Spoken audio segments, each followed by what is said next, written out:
Hey, my name's Jonathan, and I'm a veteran.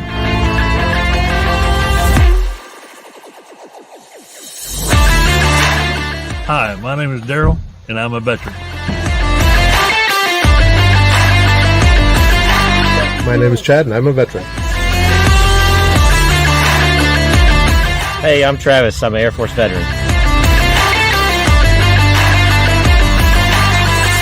Hi, my name's Ashley, and I'm a veteran.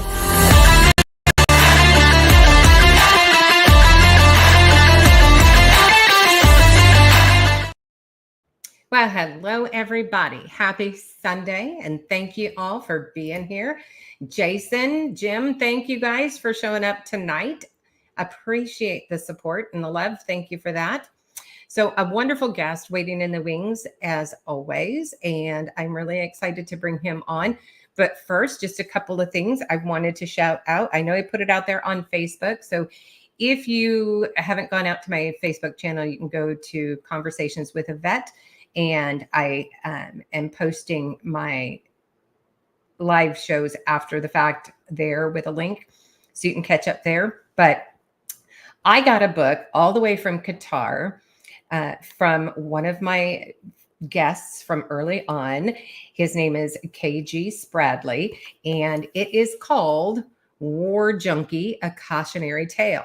Now, I absolutely am loving this book. I'm not all the way through it, but I think the thing that I love the absolute most in this is all the redactions. Now, he had the option of rewriting or leaving those redactions in, and he chose to leave them in. So this is what you see. I think it's absolutely awesome.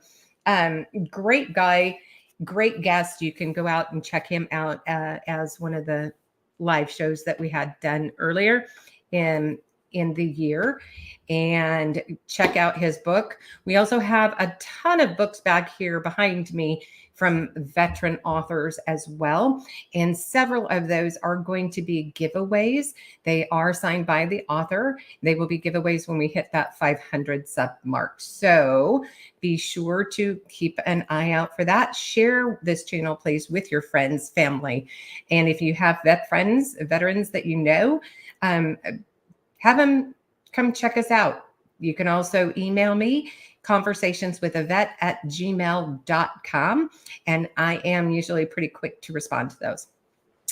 If you haven't already checked out Veteran Voice Radio, they have two different internet radio stations. One is Ranger Rock, and the other is Semper Fi Country. So you can find those. There are apps for both of those, both on Google Play and the one for Apple. So really excited about those. Some great people that you're getting to hear conversations from and that I get to talk to. So I'm really happy about that.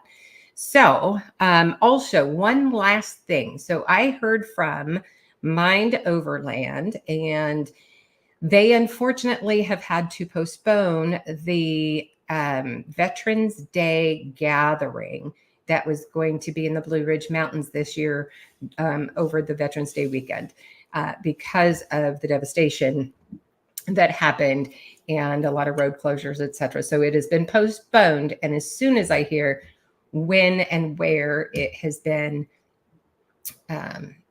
moved to and the time and date, I will let you know.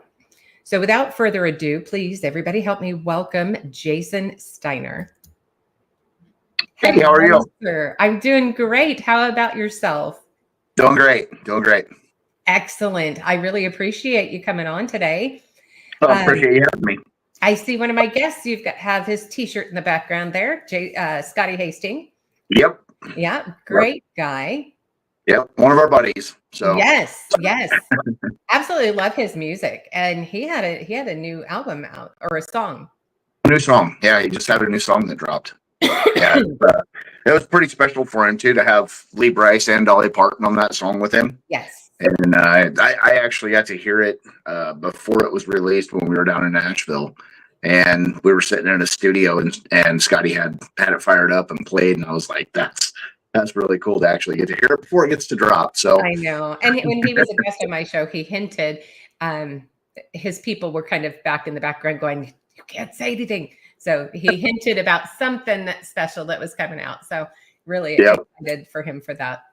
So I met you in person at HEROSTOCK, and we'll get into a little more about what that is. But I've kind of gotten to know you a little bit through the veteran community. And so I'm really excited to have a conversation and hear your story and your time in the military and what you are doing nowadays. So I always start with asking about your childhood. If you could tell us a little bit about that and what it was like for Jason Steiner as a child. Sure. So when I was really young, we moved around a lot. It wasn't until 5th grade that we kind of settled down in a small town in northwest Kansas. And my dad was the assistant manager for a hog farm down there, a hog confinement. And so I grew up as a farm kid down there, wrestled, I played football, drove around an awful lot and did some booze cruising and got in some trouble here and there, but it was cool because I knew everybody and I knew all the police, so like never really got in trouble. So it was a good childhood growing up. Had some great friends. Were you studious in school? Oh no. As far opposite as you can get. It's I always say my GPA in high school was or my BAC was higher than my GPA my senior year of high school. So, okay. That's fair. No, I was not a good student. So yeah, I wasn't very studious either. Not to say that I didn't try, but I had really test anxiety. So it was like, done. Yep. And you said sports? You played sports? Yeah. I wrestled for 8 years, played football for 7 years. What position did you play in for football? I was a nose guard and I was a guard. Okay. All right. And you liked it? Football was okay. It was kind of a time filler for me. I was more into the wrestling and that kind of stuff. So okay. Yeah, wrestling is individual. Yeah. So what was it that got you even thinking about joining the military? Military was not actually on my radar at all. And I'd spent some time in Kansas. My parents moved back after my senior year to Nebraska, and I was getting in trouble. I was doing a lot of partying and not a lot of working.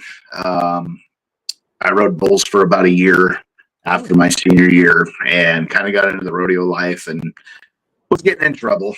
And so I moved back up with my parents for about 6 months, and working a job in construction wasn't 100% loving that. It was enough to pay the bills, and that was about it. And I knew there was no way I was never going to school. And one day I happened to get a postcard in the mail that said, "Hey, give me 15 minutes of your time. I'll give you a free set of dog tags." And I said, "Cool, dog tags are awesome." So I sent it back in. And about 3 weeks later, I get a call from a Marine recruiter, and he showed up at the house and sat down and talked. And he lied to me and told me all these crazy things that I could do in the military. Right. And I could ride bulls, and I could be on the shooting team, and I can do this and I can do that, which it all was there.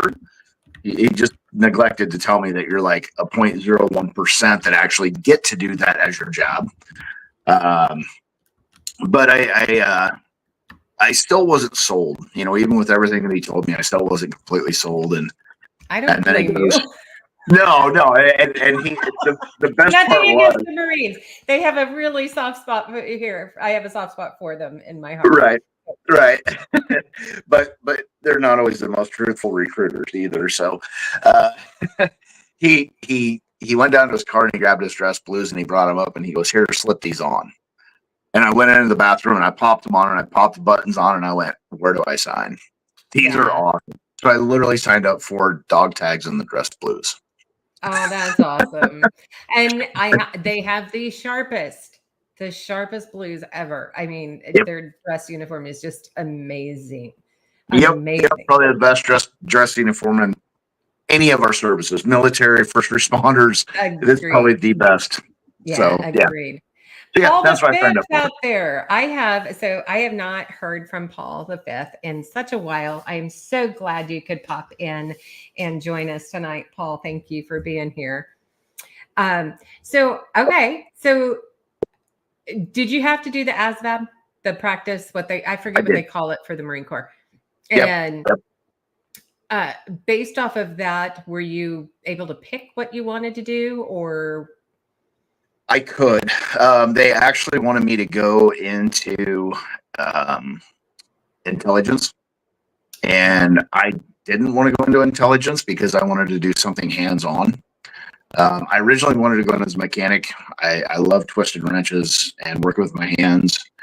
And then when they did the bubble test with my eyes, I was colorblind, so I couldn't go that way. Yeah, they were like, well, you can't see the wires. And I'm like, but I can see the wires. They're like, yeah, but you can't see them enough to be able to do it. So my next pick was tanks. I wanted to go tanks. And I ended up amphibious assault vehicle, which is a tank, but it's not the M1A1s. It's not the big tank. So we were personnel carriers. So I did that for a year. I was part of the Alpha Company platoon. We deployed over to Okinawa, Japan for 4.5 months, a month and a half up in mainland. And then when we came back home, they disbanded our platoon, and I got moved over to the landmine clearing platoon. Oh, goodness. Yeah, which that was kind of a shocker. We went from hauling personnel to hauling 3 tubs of 500-pound blocks of C4, or road blocks of C4 on it. I'm a little neglectful here. I forgot to ask you what was it that your parents said about you making that decision to go into the military? What was your mom's reaction? Mom wasn't super thrilled about it, but she also knew that I was working a dead-end job, and it was probably the best thing that could happen to me is to go to the military. My dad was an officer in the National Guard. My uncle was a Vietnam War vet. My grandpa was a World War II vet. Okay. We've got a lot of veterans in our family. So there wasn't a lot of pushback because at that time there was nothing going on. We had no war going on 96 to 2000. So there was always that chance that I could get sent over, but it wasn't an eminent type deal where you sign and you're going. Right. So they weren't real mad, except for I was supposed to go out to boot camp in September. And I signed the papers in like the end of March, and it was supposed to be September, the delayed entry program to go out there. And my recruiter called me up and he goes, hey, I got a slot that opened up early. Do you want to go early? And I'm like, yeah, let's do it. Because if I don't go now, I probably won't go. Like I'll probably end up backing out. And so he told me the date, and it didn't really resonate with me until I told my mom. And it was actually Mother's Day of 96 that they came down to pick me up to take me to boot camp. Happy Mommy's Day. Yeah, right. Exactly.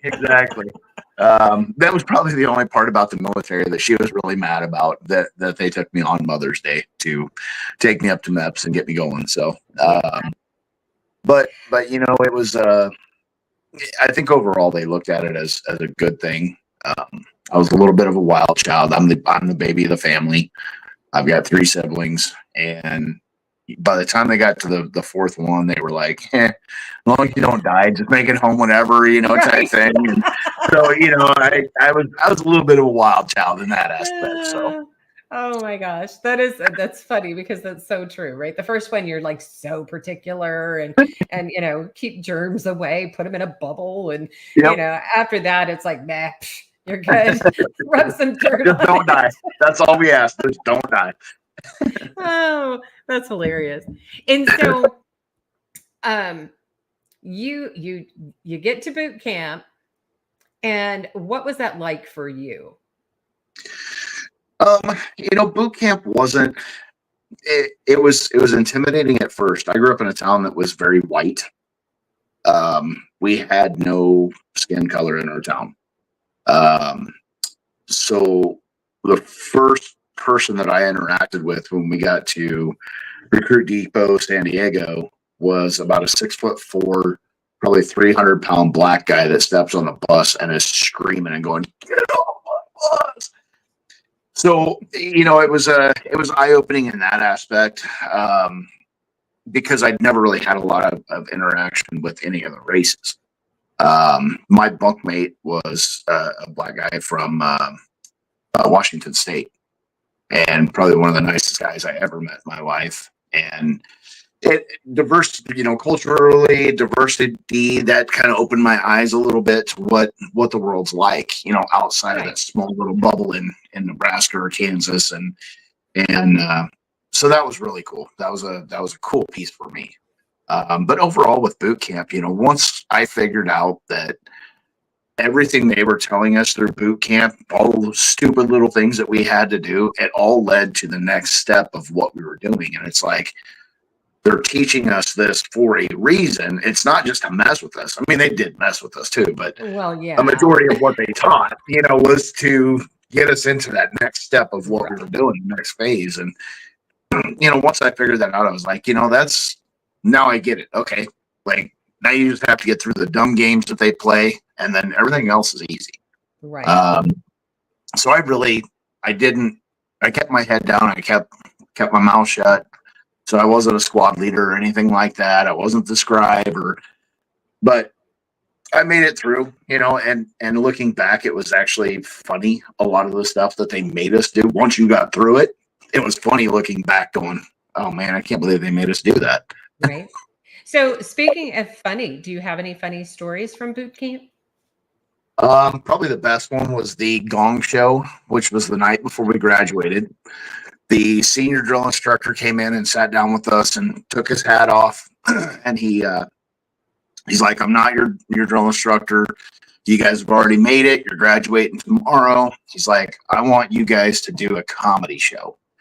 And with this comedy show, I want you to make fun of your drill instructors." Oh. And we're like, okay. And one of the funny kids in the platoon, he got up and he started mocking. We had a Filipino guy that was about 5'4" and just mean as the day is long. But he was so short, when he'd come up to yell at you, he'd be like yelling up at you, and then he'd grab your foot locker and he'd drag it around in front of you, and he'd jump up on your foot locker so he could yell down at you. So he starts making fun of this drill instructor, and everybody's laughing and having a good time. And about that time, the duty hut opens, and they're like, "That's what you think of us?" So we ended up getting thrashed our last night. We were right at boot camp. Because of this Gong Show, and the senior was just sitting there just shaking his head and smiling the whole time. We were his last platoon to go through. The first green belt, he was moving to senior drill instructor, his next platoon. And then our second green belt, that was his first platoon he'd ever done. Wow. So we had a lot of movement that was going to happen with those guys right after.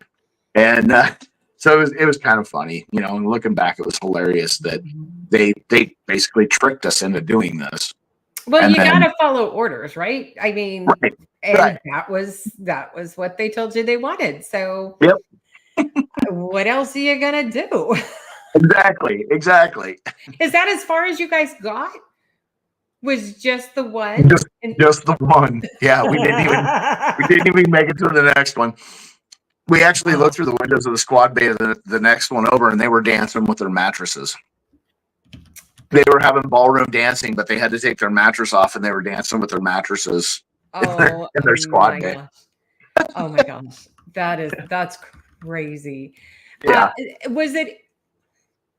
You had done football, so I'm sure they had run you and stuff, when you practice. So as far as a culture shock for all the running and such, probably wasn't as bad as a lot of them had it. No. And I went in pretty good shape. I came out in a lot better shape, but I went in pretty good shape. So I didn't struggle with the running, the pull-ups, the push-ups, and that kind of stuff. The holding the rifle out in front of me for 5 minutes when we got in trouble, that I struggled with, or the foot locker. When they tried to have us hold our foot locker out in front of us for 5 minutes, and nobody could do that. But Yeah. But no, other than that, like the physical side of it was actually really easy, and the mental side of it, once you got through that little break of this is why they're doing it, even the mental side really wasn't that tough. So as far as the different areas that they had you train in, obviously, rappelling and do you guys do the bayonet? Yep.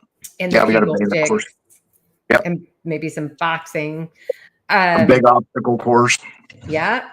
And what about the gas chamber? Gas chamber was horrible. You did not So like it. no, I went in wearing contacts, and I didn't tell them that I wore glasses and contacts.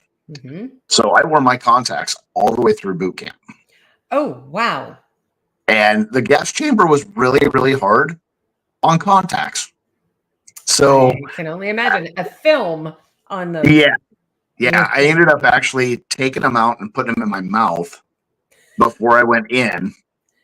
And then when I got back on the other side, we were sitting there and I was cleaning them off with water. Was the other recruits were walking out. I was cleaning them off with water and putting them back into my eyes so that I could see again. Wow. Because I didn't like the BC glasses. Right? Those were not pretty. My youngest Marine said that actually he loved the gas chamber. Now, when he went in with contacts, and then he had he ended up having those lovely glasses all through. Right. So, but he loved it. He loved the rappelling, and the gas chamber were his two favorite. Yeah, no, not me. Rappelling was super cool. I enjoyed that. I'm kind of scared of heights, so I was scared going into it. But once I did it, I was like, oh, that was really cool. I loved the rifle range, and I loved the obstacle course. Those were my two things that I really excelled at in boot camp, and I really love both of them. So nice. And so let's fast forward a little bit. So your initial MOS was with the amphibious.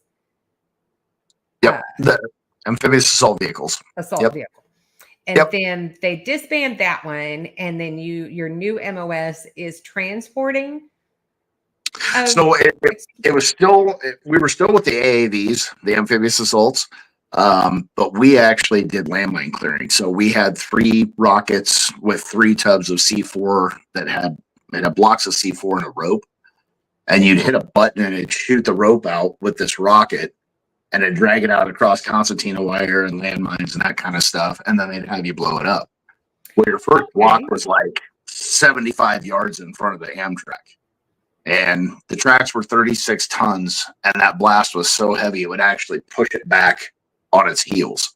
Oh wow! When you blow it, yeah, it was pretty cool. So we got to train with that a little bit when we were in 29 Palms for the combined exercise out there, and it was pretty neat. So I did that for 7 months. And then I actually got pulled up to be the battalion marksmanship instructor. So I got to run the rifle range for 1,100 Marines and corpsmen a year and teach them how to shoot the rifle and pistol. And now, how long were you in the Marine Corps? I was in for 4 years total. 4 years. And you went from there to there. Yep. That's incredible. Yeah, I was when I first moved up there, I was an E3 holding an E6 billet. And I ended up getting out as an E5, a sergeant. Wow. That's awesome. Yeah. That is awesome. So your marksmanship was good. Yes. Yep. Being a country kid, it helps, doesn't it? Yep. I grew up hunting and shooting and everything else. So it fell right into line with what I love to do. And yeah, it was a lot of fun. And then getting to pass that knowledge on, and the problem solving when you've got somebody shooting and they can't figure out why they're missing the target or why they're off or whatever, and you take that time to figure out what they're doing and saying, okay, here, do a light squeeze, you're jerking the trigger, or you're bucking into the weapon, you're anticipating it, or whatever behind it the is. other. Yep. Yeah, exactly. So that was a lot of fun. That was very rewarding. Now, did you just do rifle or did you do pistol as well? I did rifle and pistol. And actually, my head's covering it, but you can see it back here. That's my pith cover that I wore on the range. Yes. Okay. Yes. That's cool that you've got that mounted like that. That's awesome. My staff sergeant that I worked with, he actually did that plaque for me for the day that I got out. So yeah, it sounds like cool. You were very well liked, which is good. I had a really great group of people around me. My staff sergeant was from Texas when we were an Alpha company. Staff sergeant, he was from down there. My section leader, he was from Texas. Both of them country guys. Staff Sergeant Lawther, when I got moved over to the LM Sleep Platoon, he was actually from Texas as well. So like the country kid thing really, really helped me out a lot in the military, because a lot of the people that I fell under, they were that country person that they're like, if you can fix this and you can make it run, you're going to move up just fine. And I was always twisting wrenches with my dad. So I knew how to fix stuff, and I lived on a farm, and you didn't always have the right tool. So the screwdriver turns into the chisel. Right. Yep. So it was really good in that aspect that, I had a lot of great people, and I still stay in contact with my section leader, Steve Wheelock, down in Texas. So that's awesome. And then what about any that you went through boot camp with? Are you still in contact with any of them at all? I am not. That's the one group that I never stayed in contact with anybody. So yeah. It's interesting, the stories, right, that come from boot camp. Because I've heard a lot. I mean, just from my kids, right? Right. So yep. I went through when they could still put their hands on you. Right. And, we had one kid that he was our private pile. He couldn't make his bed. His uniform was always messy, always out of step. Mm-hmm. Like, he was just that kid that just could not get it. And one of the days, the drill instructor was just ripping him, and he dropped the FU, looked at the drill instructor right in the face and dropped FU. And the drill instructor's like, "What?" He goes, "Oh, excuse me, FU, sir." Oh. And we were like, what is he doing? And they're like, "Portholes." So we ran to the back of the racks, and we were looking out the window, and we hear this. His foot lockers. So he ran back around to the foot lockers, and he was peeling himself off the floor and blood running out of his face. And the drill instructor goes, "What happened to you?" "Sir, I fell." Like, he knew but he deserved it too. So he got what he deserved. And we were actually, from what I understand, we were the last platoon to go through before they started the stress cards. So let me tell you, those stress cards are a joke, because they tell you if they ever see them, you'll get it worse. If they ever come back with them, it's one of those. It's just just to make the higher ups feel better. Sure. But really, I mean, if somebody handed you a stress card and said, "Yeah, if you feel stressed, just fill this out," would you ever do it? No. Exactly right. No way. Because then you become a target. Yep. So. Yep. That's funny. Yeah, we didn't have any of that. That was after us, but right. And a lot, they've tried to change, and I'm happy that they have, because a lot needed to change. But in the same sense, I mean, as a recruit with any branch, respect is earned. Yep. And the purpose of what they do, as far as the mental stuff, to break you down so they can build you back up in the image they need you to be mentally. Yep. And I can only imagine. Parts of it that needs to happen, parts of it that didn't need to happen. So right. I know there was times even, with my youngest Marine, and it was, obviously couldn't talk to him at all for the 13 weeks that he was in, but occasionally you'd get that letter, and he wouldn't ever say anything was wrong, but I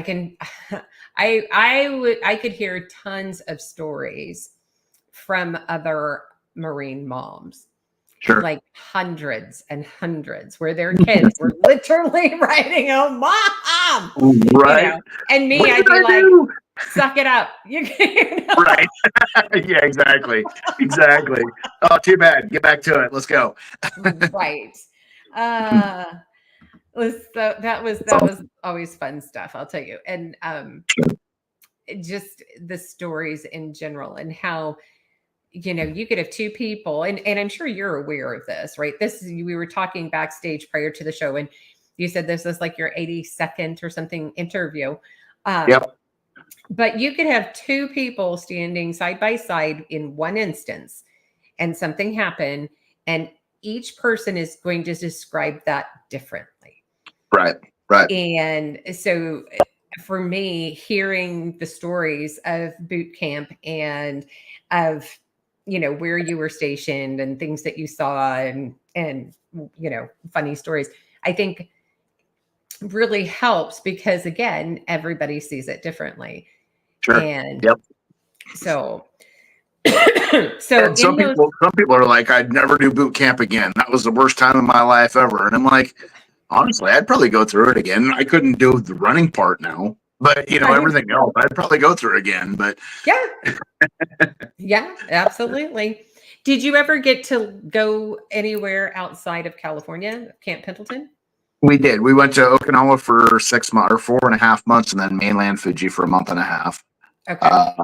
We were unfortunate. The platoon right before us was when the two Marines and Navy corpsmen raped that 12-year-old Okinawan girl. Oh, yes. In like early 90s or late 96, early 97. So the international incident put us on lockdown the whole time we were there. We couldn't leave our base. So that's part of why I think, if I remember correctly, and you may know better than me, of course, but why partly Okinawa, the base that was there or is there, is closed or closing. Yep. The Okinawans didn't really want us there. I mean, they didn't care for it anyway, but then you start having stuff like that happen on these deployments, and it's pretty quick to have them go, no, we want you guys gone. You need to get off of our island. And you can't blame them. I mean, no, that's not at all. Their family, right? So, right. Ugh. Yeah, they helped protest the whole time we were there. They would stand outside our gate, protest, go home GI, that kind of stuff. And then we get in the Amtrak, we get them staged to go out to the ocean, and they bring fishing boats in and close off the harbor, so we couldn't even go out and train like water ops and that stuff in the Amtraks. And one time we ended up parking an Amtrak on top of their coral reef and caused another international incident. So we did not do well either. So luckily it was not my track. That's all I got to say. It wasn't my track. It was actually the lieutenant's. Oh, that's way bad. Yeah. Excuse me. Did you get to transport anyone fun? Any higher ups that were? We never really did. We did some dog and pony shows through when we were in schools and stuff, and then we did some stuff with like we go up on ships. We drive them onto ships and stay on ship for like 4 or 5 hours, and then they'd have us splash off the back of ships down the way, a little ways down the beach, and then we'd have to drive them all the way through the water to get back into Camp Pendleton and stuff. But did you ever have to deal with rough seas? Nothing real bad. Probably the worst one was we were doing a night op, and this was when I was with the landmine clearing platoon, and we went out into the ocean, and then when we started coming back, I noticed that there was a real hot smell, and I couldn't figure out what it was. And my buddy he was in the TC hat or in the turret. He crawled down and checked the engine, and our turbo was glowing bright red. And our section leader, our guy that was running our platoon, he was actually asleep in the back. And we had an oil leak, and the oil was getting on the turbo, and it started a fire. And within within the Amtrax, it's got a halon system. So if you do have a fire, it like sprays the stuff. It sucks all the oxygen out of the air to kill the fire. Right. Well, it actually popped as we were in the middle of the ocean. And I jumped up, I got on top, and then I realized Corporal Page was down below. So I jumped back in, went back to the back of the track where he was sleeping and grabbed him, drug him through the track, back up out the driver's hatch, and pulled him back out on top. And we ended up having to tow it into the shore and got back, and everything was pretty much fine, except we didn't have a halon system anymore. Right. But we ended up towing it back to the ramp, and they fixed it, and we were back out a week later doing our thing. So how easy is it to fix those? I mean, the amphibious vehicles in general. In general, they're not terribly hard. They're pretty easy mechanically to work on. You know, the section that I went into when we first got out of school, Sergeant Wheelock walked out and he goes, "Where's my farm kids?" And there was 4 of us that raised our hands. He goes, "You 4 are coming with me." And the first thing he told us, he goes, "We fix our own stuff. We don't call a mechanic. And if you can't do that, tell me now and I will send you to a different section." And, you know, so we learned from people that he had taught that you have to be able to fix your own stuff. Yeah. And, you know, unless it was major mechanical, like we did all of our own servicing. We did all of our own, you know, a lot of our own repairs. We weren't always supposed to, but we would do it anyway. That way our track wasn't down and tied up in the maintenance shop. So. Which makes perfect sense to me. Right. Oh, so you didn't get to go off base while you were in Okinawa. Nope. And then you said after that, you went to? We went up to mainland. So we were up in Fuji. And what was that like? Fuji was awesome because they didn't do what the Okinawans did. So we could actually get off base and actually do training and that kind of stuff. So we did a lot of mountain training up there. And then I turned 21 when we were in Fuji. And for my 21st birthday, my section leader had set up that weekend to go climb Mount Fuji. So on my 21st birthday, I climbed Mount Fuji. Wow. Not many people could say that. I was just going to say that. Yeah, that's incredible. And then I had like $5 to my name, and me and one of my buddies, we came back and we went down to the enlisted club, and they had a little slot machine, a nickel slot machine in there, and I bought a pitcher of beer, and I put the rest of I think it was $2 for a pitcher of beer, and I put the $3 in the slot machine, and it paid me $5. So we bought another pitcher of beer, and I put the rest in the slot machine, and it paid me $5, and it got us really, really drunk that night. Wow. That sounds like a lot of fun, though. I mean, just to continuously be putting money in, getting more out, right? I mean, that's like a good luck day. Or night. It would take me down to like the last money I had in that $5 and then kick out $5 again. And I'm like, all right, cool. We're getting another pitcher of beer. And because we were all broke, you know, we were all Lance Corporals, you know, PFCs and Lance Corporals at the time. So we were all broke. Nobody had any money. So yeah, it was pretty cool that it worked out where we got to literally sit there and drink all night on $5. Wow. Yeah. You don't hear that anymore. No. So when you get back and you decide you've served enough, 4 years, and you're going to go back to civilian life, did they provide you with any resources at all for that? No. When I was, they have at that time they had the TAPS class or TAP like that. So when I was getting out, they did have a class that you could take that taught you how to write a resume, you know, that kind of stuff. Well, I literally had rifle ranges and pistol ranges up to the day that I got out. So I was still picking up chow at 3:00 in the morning when I had 3 days left in the Marine Corps to go out to the rifle range to set that up and run it. So I never went those courses. I did. I missed all those courses. And I got out, you know, in April of 2000. I got married while I was in. I met a gal from California, got married. Told my wife today. So we've made it a few years. But when we got out, we were going to take a little trip and come back through. You know, her mom lives out in California and she's got her friends out there. So we stayed with a couple of them and her mom and stopped in Vegas and stopped at the Grand Canyon and Tombstone, Arizona and that kind of thing, making our way back home. And when we were in Vegas, she realized that she was pregnant. And so I was like, okay, well, we're headed back to Nebraska. I'm going to go to college and then we'll move back to California. We're still in Nebraska 24 years later. So, so I suckered her basically. That's funny. Well, I'm sure if she didn't want to be there, she wouldn't. So, right. Yeah. But no, you know, it could have been the other way around. She could have suckered you too. So very true. Now so we came back here and when we found out that she was pregnant, I was like, I don't know that I can do school too and still work and make enough money to live and that kind of thing. So both of my brothers at the time did flooring, and my brother that's 20 months older than me, he's like, you can come work for me. You can be my apprentice. Wow. So I went to work for him, and he doesn't have a real strong drive for work.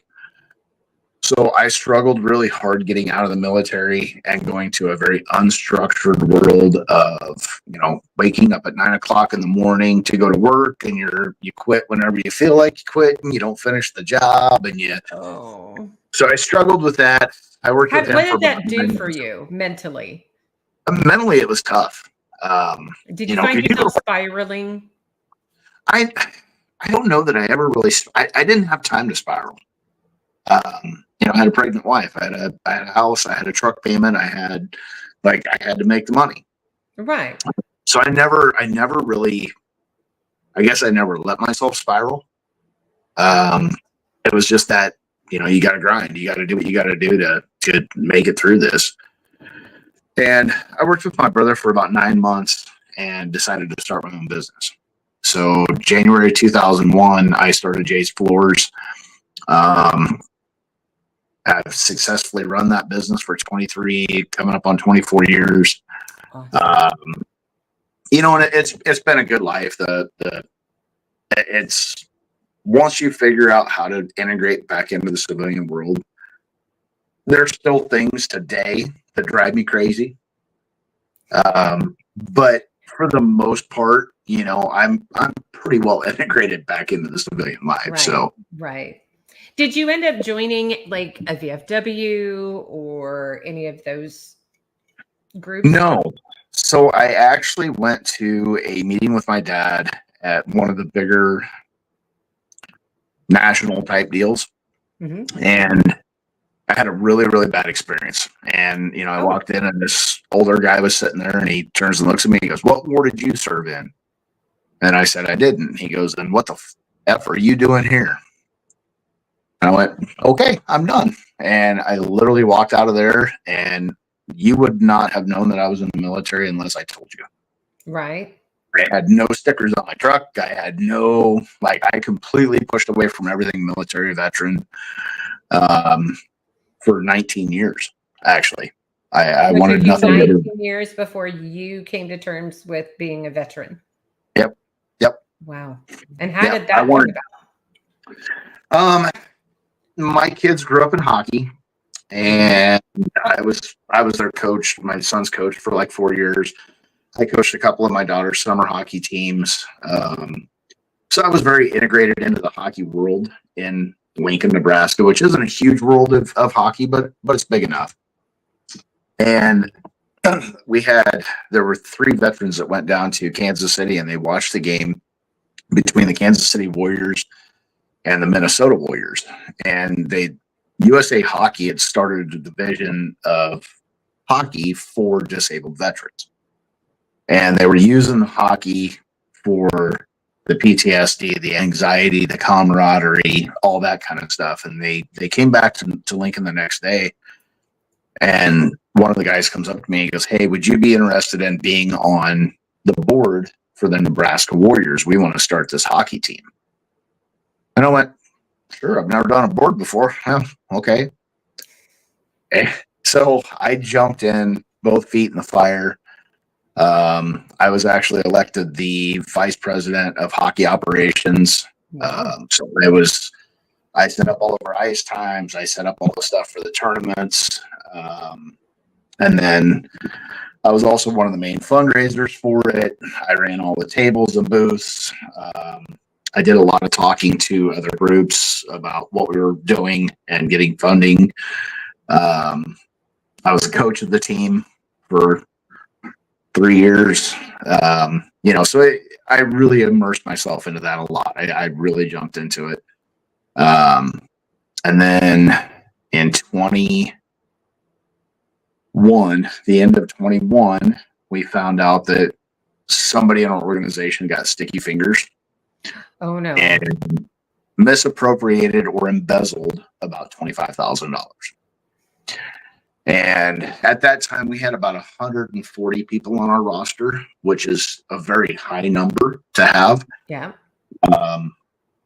During that time, everything went chaotic. People, basically split off, blew apart, what we'd been putting together. Me and another Marine grabbed the reins. We kept it together, just kind of chugging along, trying to put the pieces back together, worked with the local PD. Got through that, and it started kind of climbing back up a little bit. And about that time, I was looking at it going, we need a night where we as veterans can just hang out. Like, when you're in a nonprofit world and you're running the nonprofit world, you're always at a table, you're always at an event, you've always got a spotlight. Like, you can't just sit and be a veteran. Right. So I decided originally I decided I was going to host a axe throwing night for just our group. And I was like, that'd be so much fun. And then I went, alcohol, axes, veteran.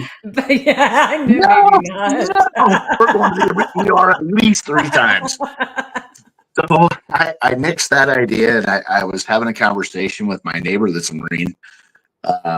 I said, hey, this is what I'm thinking, but I'm thinking that's a really bad idea. And he's like, yeah, it's a really, really bad idea. You probably shouldn't do that. But he goes, hey, I got a guy that might come in and sing. Would you be interested in that? And I said, yeah, that'd be kind of fun. Have a guy come in and play some music and throw some fire pits out and make some dogs and s'mores and just hang out. And so I contacted the guy, and he threw out a date of October 22nd. And I was like, that's in Nebraska, October 22nd, you could be sitting in 4 feet of snow, or it could be 80 degrees. Like, you have no idea. So I went ahead and took the date. And then 2 days later, Carson comes down and he goes, hey man, I got another band that wants to come out and do this. And I said, well, if we're going to bring in 2 bands, let's make this something. Like, let's do something with it. So I had 45 days from the day of the idea to the day of the event. And we'd already got the 2 bands in. We already got the sound and light done. And I didn't know how to advertise it. I'd never advertised an event before. And so everything I did was on social media and through text and that kind of stuff. We ended up having about 100 people show up to it. We had a food truck. We had the 2 bands. We had a cornhole tournament that we set up. There was all kinds of stuff going on. And, the 100 people, it was veterans and families. Right. And we started into this event, and it was like all of a sudden I started hearing about these nonprofits that were there. And I'm like, well, I don't know who the Combat Warriors are. What do they do? Oh, they're a hunt and fishing group. Well, what is this Wheels for Warriors group? Oh, they're a motorcycle group. Well, what's this group over here? And I started finding, and I'm like, I've been in the nonprofit world now for 4 years, 3.5 years. And I don't know any of these people. Like, I know the VFW and the Legions and the, Tunnels for Towers and those, but I don't know these small grassroots homegrown nonprofits. Right. And so we actually took about the first 15 minutes and gave them the microphone and said, here, you talk about who you are and what your organization is and what you do, and introduce yourself to our group. And so they got up on stage and they did their thing. And I didn't really think much about it other than the fact of, okay, now they're exposed, right? Now people know about these nonprofits that I didn't know about. And And so, we go into the night, everything's going good. Everybody's having a great time. Had people coming up to me, throughout the day. And one of the kids came up to me and he just kind of come up and stood. He didn't really say anything. And I leaned over. I was like, "Hey, man, I'm Jason." He's like, "I'm John." I was like, "Hey, nice to meet you. Thanks for coming out. I'm the one that put this together. Appreciate you coming out here and supporting and stuff." And he's like, "Yeah." And he just kind of turns and walks off. And I was like, "Well, that was kind of weird. I'm going to keep an eye on him." And so a little while later in the evening, I noticed that he's standing down with a group of Marines that I know. And they're all sitting there talking. And so I go down and just kind of jump in the conversation. Well, I find out through that conversation that he just EAS'd.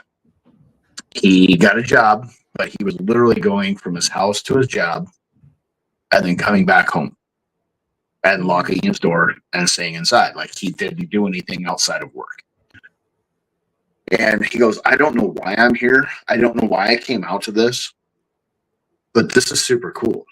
And I later found out that he joined 3 of the 12 nonprofits that were there. I have chills. I literally got chills from that, Jason. I really do. That's an incredible story, and it just goes to show how veterans, there is a network and you build upon it. And Yep. I absolutely love that. And that it doesn't even matter what branch, right? I mean, Right. Yep. a veteran is a veteran. And Right.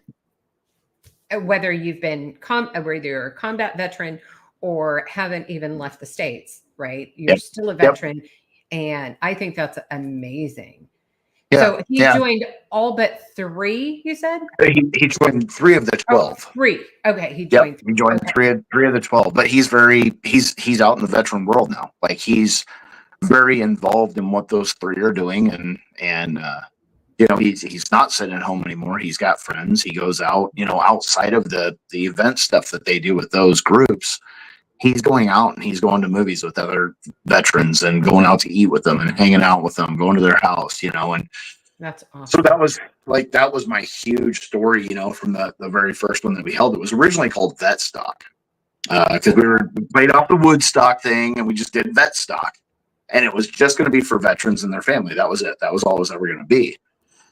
Well, after the event, my phone went crazy. And I had people blowing me up and they're like, "You have to do this again. This was so much fun. Like we need stuff like this in our community." Wow. And I'm sitting there going, I run my own business. I've got a junior in high school. Well, no, she would have been a senior in high school that next year. I've got a lot of stuff going on in my life already. I don't know that I can take on, doing this too. So I talked to a couple of people that had helped set it up a little bit. And I said, "Hey, would you guys be interested in being part of the board if we do make this a nonprofit?" And they're like, "Yeah, let's do it." So we threw it together, and March of 22, we filed our paperwork. We got it back in May, became a full-fledged 501c3. September 9th, we held our first event as HEROSTOCK. And when we switched over the name HEROSTOCK, we included our first responders and Gold Star families. That's awesome. The first responder side was, we don't realize like what they see day in and day out. We know it's not good, right? It's everybody's worst day. But when we started like researching the statistics on suicide, their numbers are crazy. They really are. Yeah. They're almost as bad as the veteran numbers. Yeah. I just saw something the other day that over 500 first responders a month commit suicide. That is horrible. Yeah. Absolutely horrible. So on that, my question is, have they studied if they are with a paid first responder, or are they the ones that are nonprofit or not, the volunteer? Right. That to me may be a key. Sure. I could hardly find statistics on it. I could find the police statistics, There was 130 the last one that I could find was 2018. It was 131 police officers were shot in the line of duty. 193 committed suicide that year. That's insane. Yeah. So like their numbers, they're crazy. We just got the new number from the VA this year. That was like 532 veterans on average per month commit suicide. How much? 532. Okay, I'm doing some math here, so hang on. A month. So it's about 42, I think, if I remember right. So that's 6,384 divided by 365. So it's 17. Is that right? Hang on. 300 and... Okay, what's the number again? 532, I believe is what it was. Okay, 532 a month times 12 months is 6,384. So if we divide that by 365, right? Yep. Okay, that equates to 14 and a half, rounded up. A day. Yep. Yeah, I mean that like you look at those numbers and like that's the true pandemic, and that's not counting the ones that the states don't or they don't qualify them because it was a death by suicide with a car, or they drank themselves to death, or they don't consider those drug overdose. Yeah. So that number could actually be higher than that. And, I've heard the number upwards of 40. I've heard anywhere from 44 to 64 a day. Yeah. So, and and I'm going to ask this, and you might not have an answer, and you can say that. That's okay. What would be the reason in your mind that in today's society, those numbers are so high? However, back in, the earlier years during wartime, etc., why were those numbers not anywhere near that? I don't know that they were tracked that well.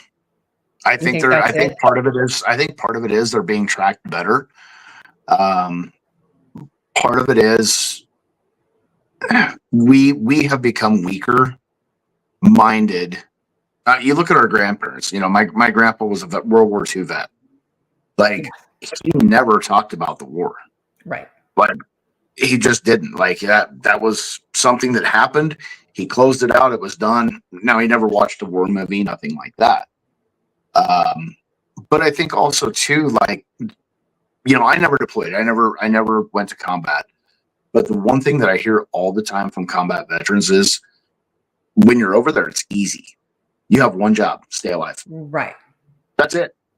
And then you come back home, you transition back home, and now you have the house bills and the car bills and the rent's due and water and electric, and there's so much other stuff going on that for 9 months of your life you just spent doing one job. Now you come home and you got all this stuff you got to do, and you got to figure out how to do that stuff, and I never really looked at it like that until I started talking to some of these guys and gals that did deploy over there. And that was their job for 9 months, was to stay alive. Right. Well, and too, even now, right, the military, everything is done automatically. Your pay automatically gets put into an account for you. Any bills that you have automatically come out of that account. And really, you don't have to do anything other than set it up. Right. So I think that makes a lot of sense. There's some validity to that. And what is that saying? Is it strong men create? What is that saying? I can never get it strong right. Men create weak times, or easy times. Easy times create weak men. Weak men create hard times. Hard times create strong men. There you go. And it is. I think everything in life is cyclical, but again, that's my personal opinion. And even though we learn, we're supposed to learn and evolve from our past and do better. Right.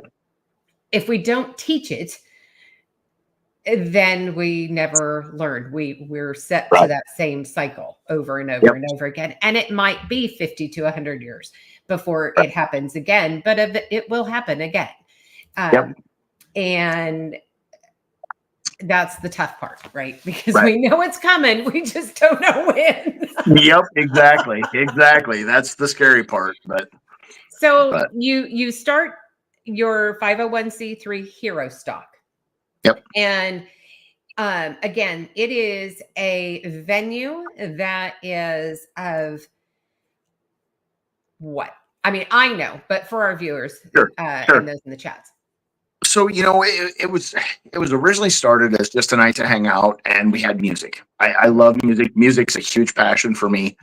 Matter of fact, I'm wearing Die Tired shirt. They're one of the veteran bands that came out and played this year. But like, music has always been healing for me. Whatever it was, like, I can play music and I can relate to it. And so music was always a part of what I wanted to do with this. As it's grown, it's changed. It was always focused around the music portion of it. Now we're building a community. HEROSTOCK is building a community with veteran first responders and Gold Star families with like-minded people. Oh, and we're bringing in resources. And with these resources, we're bringing in these local nonprofits that most people don't know about. And we're putting everybody together in one spot and saying, everything here, this is all available for you. Right.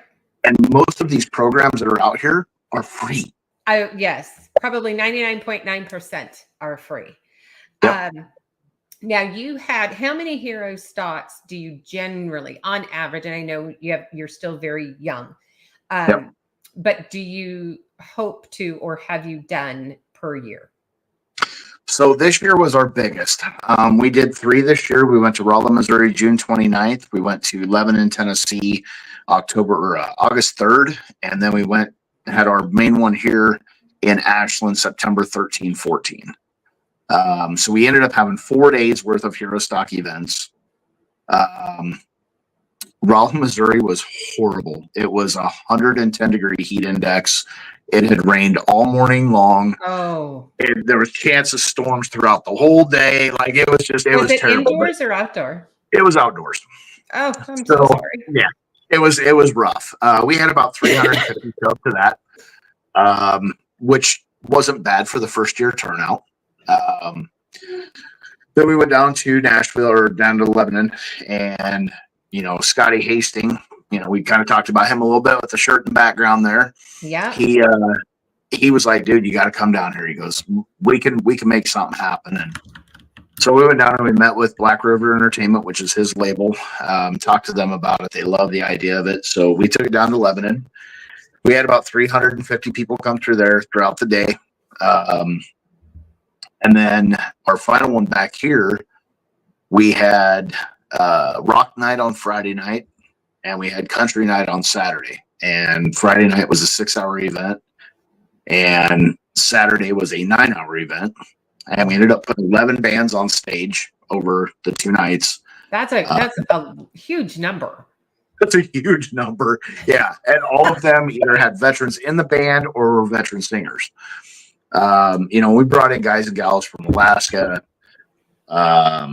Utah, Texas, Tennessee. Like, we brought them in from all over the country. We had a couple locals from Nebraska that came in and sang, and and then the one we did down in Nashville, we had 11 different singers or bands on stage over the course of. I was there. It was a lot of fun, and of course, the music was great. I had met Scotty Hastings, and because he had been a guest on my channel, and several groups that had been there of the nonprofits I had previously met either through the VFW or other veteran outings. So it was really nice to see and meet a lot of different veterans and people in general, and gather those resources. because Right. like you, I'm the same, right? That's a lot of this channel is about, is hearing the stories, letting other veterans know they're not alone, and the resources that you can provide. Yep. So And yeah, connection. yeah, You know, that hero stock, that's what hero stock is. Hero stock's a connecting point. It's a connection point where you can connect with another first responder or veteran. You can connect with just another person that they might not have served, exactly. but you can connect with them. But holy crap, now we've got all these nonprofits. Yeah. And you can connect with all these different nonprofits. And, you know, I'm working with nonprofits across the United States now. You know, I'm as far as down as Tennessee, and I've got Gunny out of Michigan that I went up and fished with him, and we scouted up there for a possible venue up there. And I just got back from Wyoming. I went out to Dwayne Knoll's place and did horsemanship for a week. And he introduced me to one of his buddies that's running Eddie's horsemanship out there. Oh, wow. And got to have a long conversation with him about fundraising and kind of how we do things and how we run the organization and stuff like that. He's using some of our tools, and we're using some of his tools. And Right. It's learning. It is. And, you know, that's the cool part, is all these people that I get to meet. And, you know, we meet some really amazing people that's doing some amazing things that people don't know about. Right. And they need to be highlighted. They need to be shown, you know. And Gunny that runs the Primal Outfitter up in Michigan, he when I talked to him, he was trying to buy a boat. He takes out for first responders and veterans out on his boat and takes them fishing out on Lake Michigan. Oh, And the only thing you pay for is your fishing license. Like everything else, you know, he covers with the boat and stuff. So we went up there and we scouted, and I was talking to him, and he goes, man, I'm trying to buy a boat. And he goes, I want a boat with a bigger rear deck so that I can put guys in wheelchairs in here. Oh, that's awesome. And I'm like, yeah, that's super cool. Well, he calls me about a week later and he goes, dude, I found the boat. He goes, the problem is it's $30,000. Oh. And I'm like, okay, well, here, do this.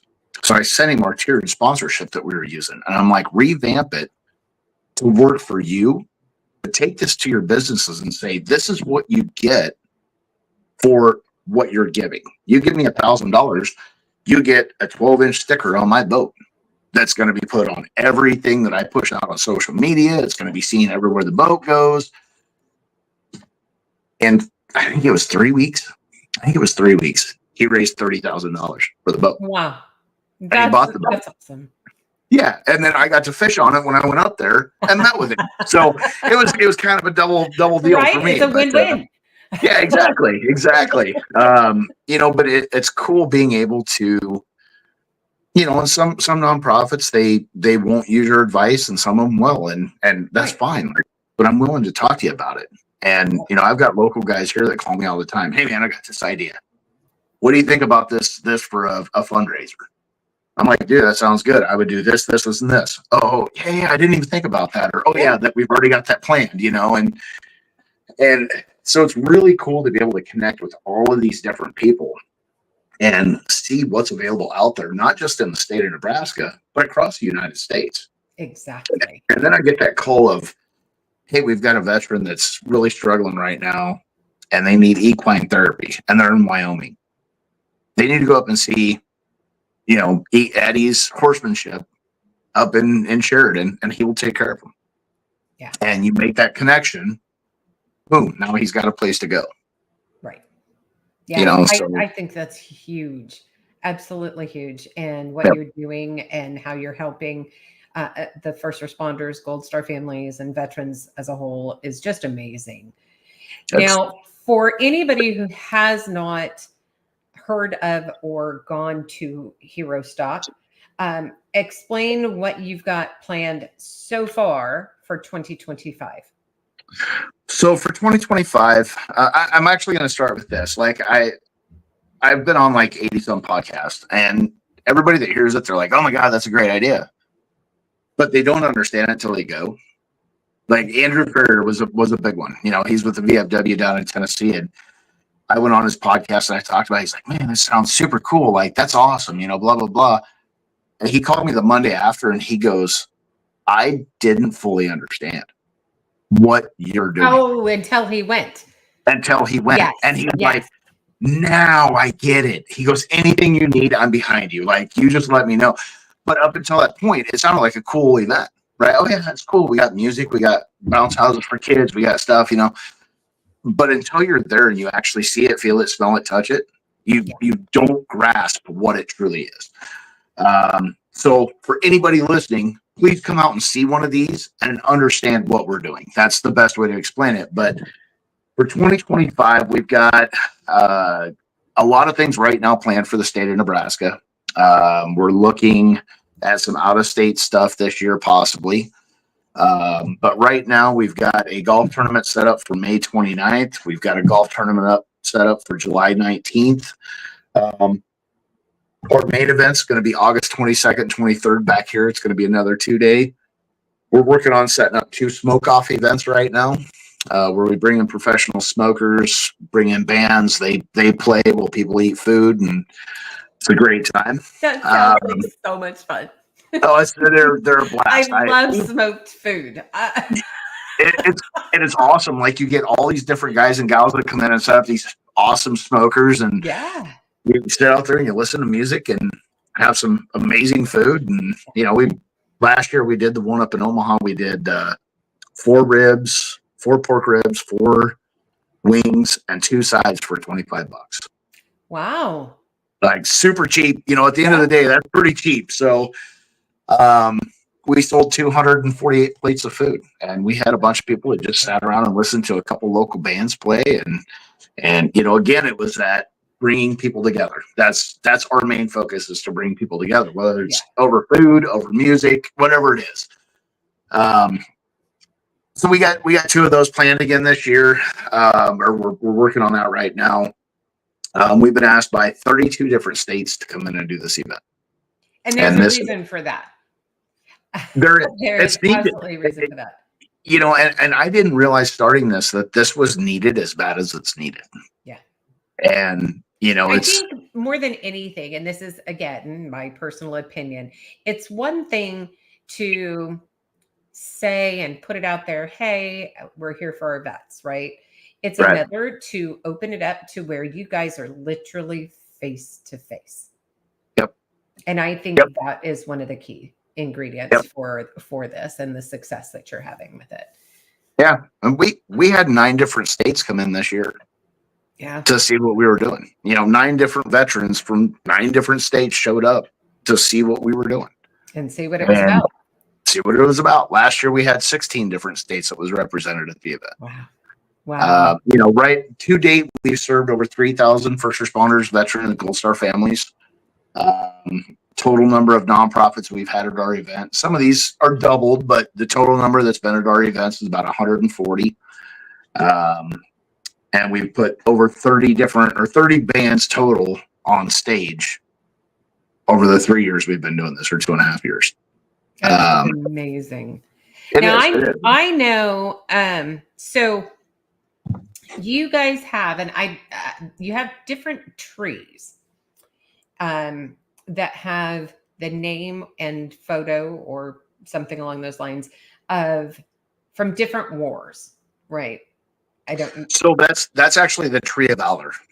She's based out of North Carolina. Yep. She's based out of North Carolina. Her name's Lori Ediger, and she brings those trees. It's a display that she brings around. She didn't do the Ashland event this year, but she'd done all the other events prior to this. But yeah, she's another nonprofit that started doing this, bringing these trees in that have pictures of.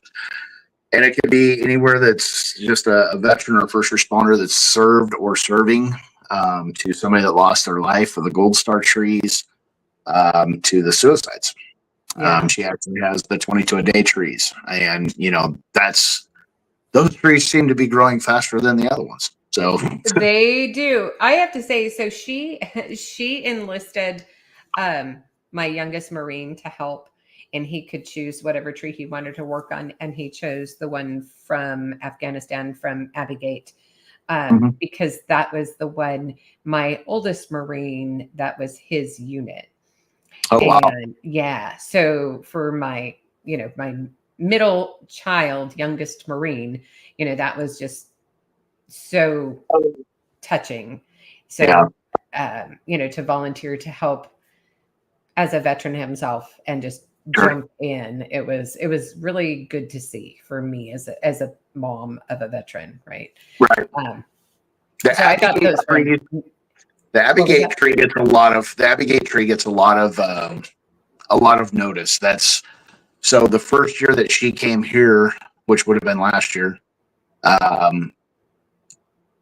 Corporal Dagan Page's mom lives here. Yes. And they have the Corporal Dagan Page Foundation. And she asked if she would hang the pictures of the Abbey Gate on that tree. And it was still fairly early in the day, and it was the first time of many that I cried that day. And, she was going around hanging these pictures, and I had tears just pouring out of my face. And I'm like, whoo, if this is the way the day is going, I don't know how long I can make it through this. Right.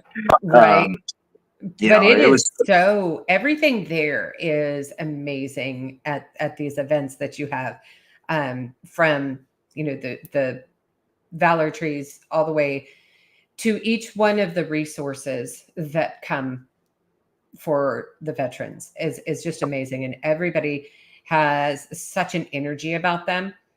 And even just sitting there. So I had purchased the VIP tickets to sit right there at a table and just watching all of the musicians, just warming up and then singing. And it was just an incredible experience in my mind. And the people that I met face to face, several of them I've talked to, but not literally face to face in the same room. So it was such a treat for me and my family to have that opportunity to do that. Yeah. So for those of you watching, if you haven't, on the screen, I have HEROSTOCK.org, and you can go out there. Can they start reserving or purchasing tickets for the 2025? We will have those up probably within the next couple weeks. We literally just set our date. So, and with this venue this year, they're actually opening up 300 camping spots. So it's going to be primitive camping. But you can reserve a spot out there, hang out for the whole weekend. You don't have to worry about driving home. So yeah, we'll have that set up probably within the next couple weeks on our webpage on the HEROSTOCK.org to be able to purchase tickets. And we're probably not going to do the meet and greet again this year, depending on who we get for a singer or lead singer or main band or whatever. But we would like to do that. Yeah, the headliner. There you go. Thank you. That's what I was looking for. We're in talks right now with a lot of different people. We're trying to get in touch with Craig Morgan, Jamie Johnson, some of those guys that have served, that are, bigger headliners right now. We'd love to have Scotty come back again next year. He's came into two of our years so far. He did. And we love Scotty. Scotty's an amazing person. He's got amazing songs. He's got a great voice too. Yeah. And personality wise too. I mean, he's just this really down to earth individual. Yep. Just a super nice guy. And, and we've got a crazy amount of veteran and first responder singers. I didn't realize, until we started doing this and really researching the veteran first responder singers and bands, there's an amazing amount out there that are awesome singers. Yes. And it's like, how are you not discovered? Like, how are all of you not on a label yet? It's just, it's incredible when you start really looking at what's out there. And there is. Now, I have to ask the question. So, most of the bands that you had were more country and maybe some rock. Do you do any other genres? We haven't ventured down that yet. So rock was this was our first year with rock. It's always been country singers. So we started down the rock alley this year when we got the American Hitmen out of Utah. And we were like, okay, we're going to do a rock night now. We've got the American Hitmen locked in. And, and then my daughter actually sings in a band that's got 3 veterans in it. They played down there in Nashville. Anyone else? So we got them to come in and play here locally. We brought in Die Tired from Pennsylvania. They came in to play. So it was. We will expand at some point. I didn't realize how much more it costs to run a rock concert than it does a country concert. Just in insurance. I found that out this year. It's about $800 more. I can only imagine if you have some rappers, because I was going to tell you, I actually do know two one veteran rapper. I'm not sure if the other's a veteran or not. Who actually, the one though that I'm thinking of, his stage name is Theory, but it's not. It's TH3 instead of the E. Okay. And he has recently been signed by a label.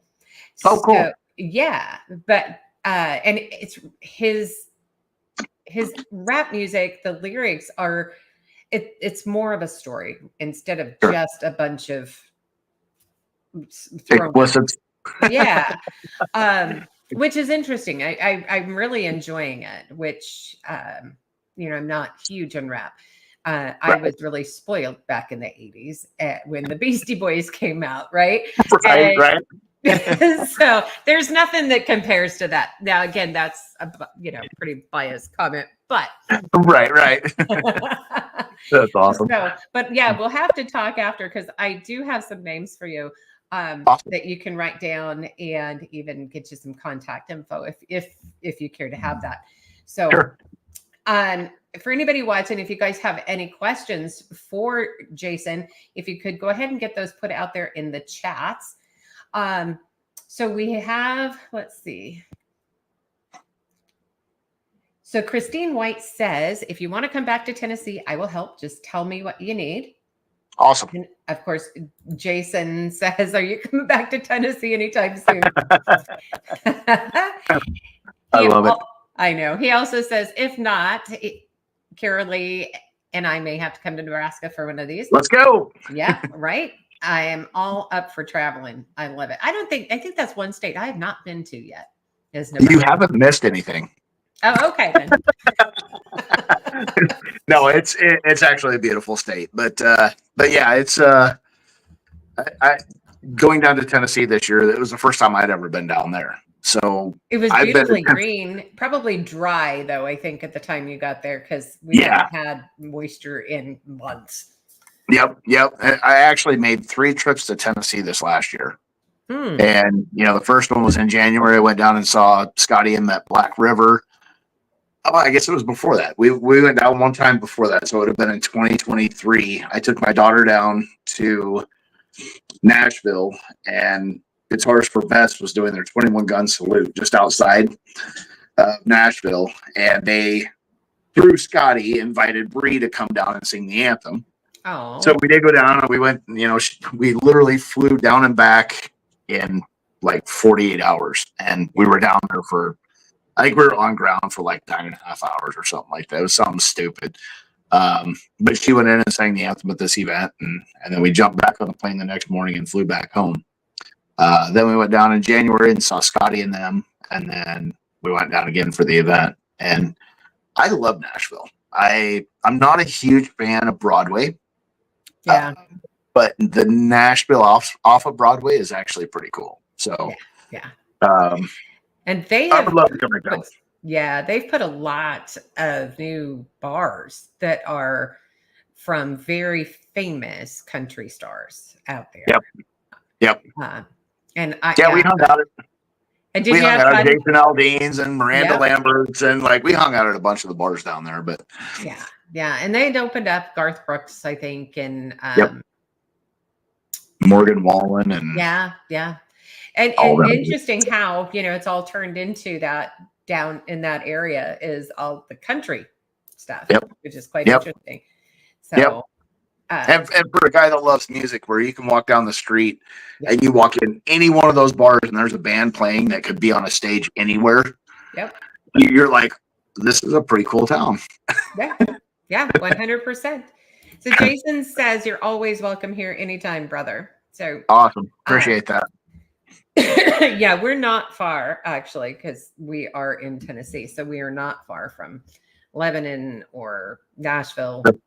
So Right on. Awesome. I've got to be there in November in Nashville. Yeah. I just don't care for the traffic. Right. That's my thing. Is just the traffic, but you know. Yep. So yeah, it was funny that the guys from Die Tired, I picked them up from the hotel to bring them out to the event, and we're going through Omaha. I'm like, God, I hate this traffic, and they're from like, Philadelphia area, and they're like, dude, this is not traffic. I'm like, I know it's not traffic, but it's traffic to me now. Like, I was in California for 4 years. I know what traffic really is, but this traffic drives me crazy, and they're just laughing about it. Yeah. Great guys. Great guys. I really enjoyed the bands we had this year. I'm going to struggle really, really hard this year to beat the lineups that I had. And you had some great ones, and but the thing about it is it's not necessarily either the headliners per se, right?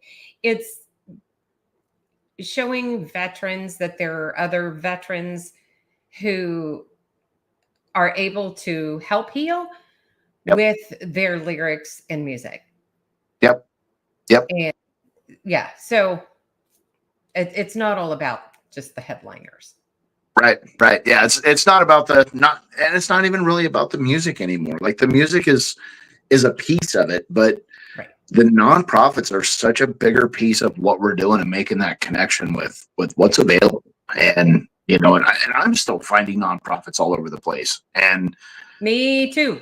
It's insane, and it seems like every day you turn around, there's 3 more that pop up that you had no idea was there. And it's like, holy cow, what else is out there? And, you can pretty much anything you can think of. I work with one that does a garage where they bring veterans in and let them work on their own cars in this garage. And they either rent it for a very low price or free, and they get to bring their car in and work on their car.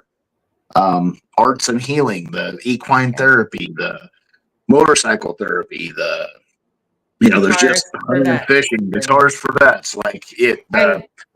I talked at the beginning of the show about Mind Overland, and they're one of the first nonprofits that I had met, and when I started doing this last year, this time, right, and they had done, basically they do 6 trips a year, primarily on the East Coast because they're out of North Carolina, but and they would take 15 veterans. Now they do have to pay a $50 non-refundable deposit, but that is so that if they back out, you guys get in the game. Right, exactly. Right. But they take them on and in their own vehicles, right? They'll bring their own vehicles and such, but they'll take them on these road trips that are upwards of 400 plus miles, right? Of off-roading.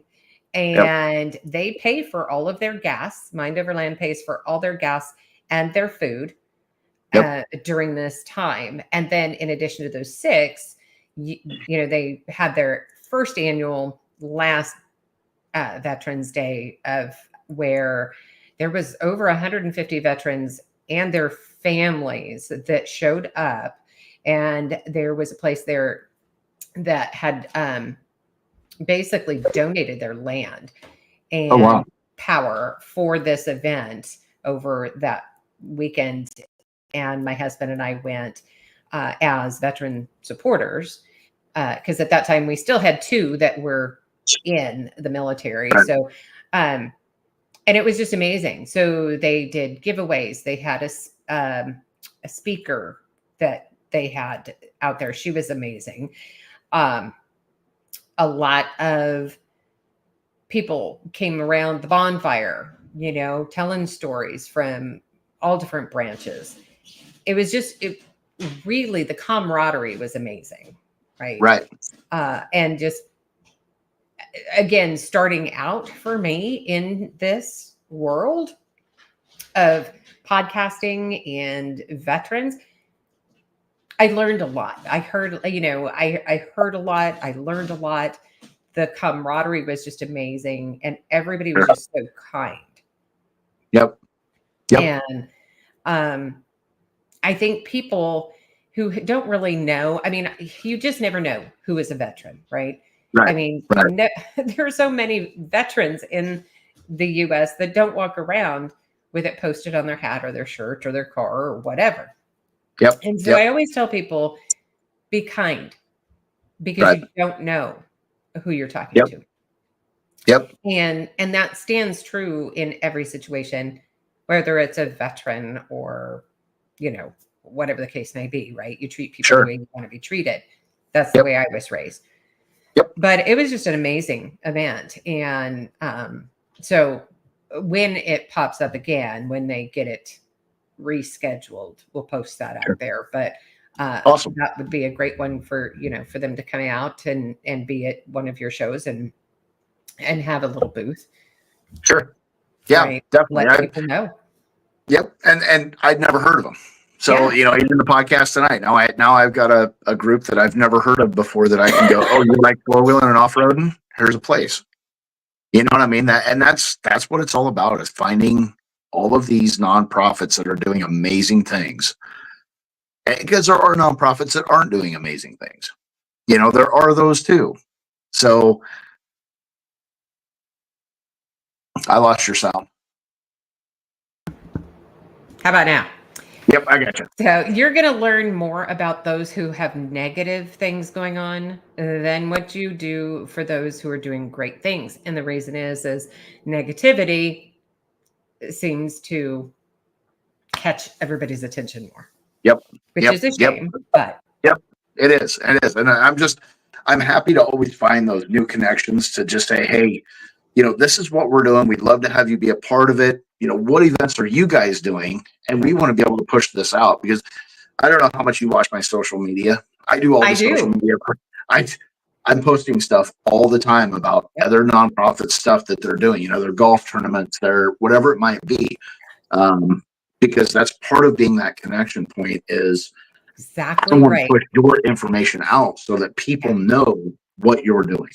Right. And I do that every week. I'm, bringing out something new. We had, because as you know, there's several veteran podcasts out there. Yep. And like one that was here local, Minutes Wisely, and they had a golf tournament not long ago. That I gathered up a gang of 4 and off we went and had a great time and met some great people. But every show I talked about, hey, this is coming up. And they had 23 teams. Oh, wow. For their first annual. Awesome. That's awesome. Well, Fleek does a pretty good job of talking. Doesn't he? He would disagree with you in a heartbeat, though. Because he does not like to talk. He does, but he doesn't like to do it. Right. It's a dang cookbook. It was all about the cookbook. That's what it was about. Sitting right there. There you go. Sailor to backyard cook. So that is an awesome cookbook. So, and any of these have been available. I think almost all of them, except this one, is available out there on Amazon. Oh, okay, cool. But those are all from veterans. And I have, I don't know, I probably have 6 or 7 that are up for giveaway when I hit 500 subs. Nice. That's awesome. So just to throw a little bit more out about what we've got going in 25. Yes. Fingers crossed everything goes well. January 2025, we will be releasing the HEROSTOCK Nation podcast. Wow. So and what's that going to entail? I will be hosting the podcast, possibly along with side of my secretary, Anthony. And we are going to, 3 weeks out of the month, we're going to highlight nonprofits or veteran singers that's going to be coming into our events and that kind of stuff. And then once per month or once per quarter, we haven't decided yet, but we're actually looking at doing a celebrity guest and having somebody like Dwayne Knoll. His kid's a Marine. His other kid, I believe, was Air National Guard. He was a police officer up in Alaska. He's now a horse wrangler out in Wyoming and Isn't that teaches awesome? horsemanship. And he's an amazing dude. I got to spend a week with him out there at the Dry Creek Wrangler Outfitters. But he made a little blip on YouTube a couple years ago, and it was him sitting in his tack room, and he was talking about the Bible. And now he's got 1.25 million followers on YouTube. Oh, that's incredible. You know, I got Good for introduced him. to, yeah, you know, I mean, it really it went fast for him. He goes, you know, I was waking up and there were 1,000, and then there was 3,000, and then there was 10,000, and people just kind of grabbed a hold of it and ran with it. But I got introduced to Santa Corky. He's a Santa Claus that works with I could never spread the cheer, and you know, he was a rodeo cowboy before he became wow. Santa Claus. And so he wants to come on the podcast and talk about Spread the Cheer and what they're doing in their community. And then we've got people like Kyle Conkle with Bad Wolves. He's the bass player for Bad Wolves. We've got Chris Kale, that's the bass player for Five Finger Death Punch. Okay. And, you know, we got some bigger names that we know, and we're hoping to get Gary Sinise involved with what we're doing and, you know, with the Gold Star family side of it. Yeah, would love it. And Now, I think, yeah. so they've had Vet Fest and Yes. Hero Stroll in Tennessee not long ago. Yep. And somebody had said it was Gary Sinise's son-in-law. There was a booth, Gary Sinise Foundation, but that Sure. it was his son-in-law that was actually at the booth. So Okay. who I'd met. But it was amazing that they were there. That was their first year being there. Right. So yeah, that would be huge for you guys. Yeah. And then we May 29th, we're going to be at the NASCAR race in Kansas City. We're raffling off 4 pairs of infield tickets for that. So you can Wow. come hang out at the HEROSTOCK campground right next to the garages in Turn 4. And then August, we will be up in Sturgis. We are going to be part of the 85th Sturgis Rally with the Buffalo Chip. And one of my former board members, he's now one of our directors. He's going to be the director of the honors ride.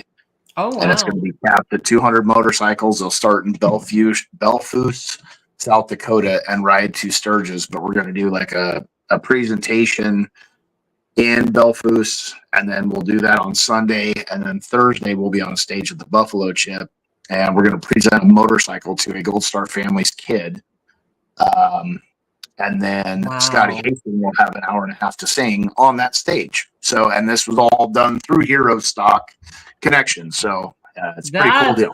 Yeah, that is awesome. That's absolutely amazing. It sounds like you guys have a great start to your 2025 year. So I'm Definitely. really excited. And as you get these events, you know, on the calendar, be sure to, you know, let me know so I can get them Definitely. put out there for you, because Yep. I'm like you, right? It's all about the resources, and people don't know what they don't know.